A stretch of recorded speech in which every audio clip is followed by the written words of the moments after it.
To the family of the late Jacob Juma, Bishop Wabukala, and all due respect to the leadership that is here today and the congregation.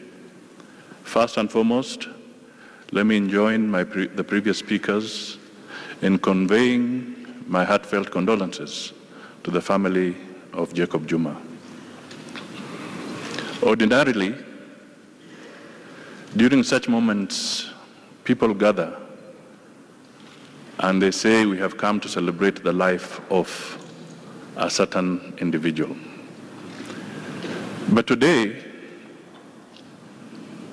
we are here gathered not to celebrate, but united in grief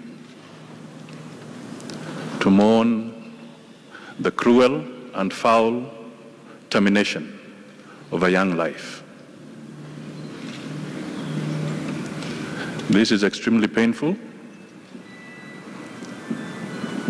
We do not want to hear theories from the so-called investigative agencies.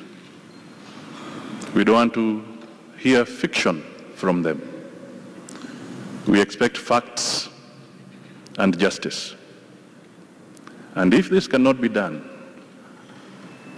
as the trend seems to be already indicating, the widow has spoken to us of not even being visited by the institutions that are supposed to at least start the process.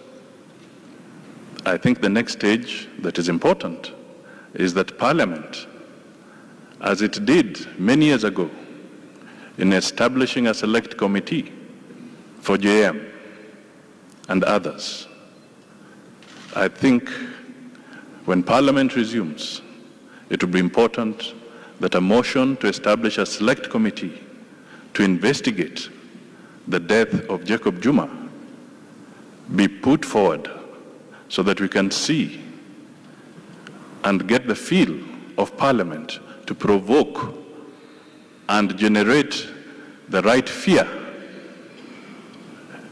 in the right quarters for people to come forward and explain the death of Jacob Juma.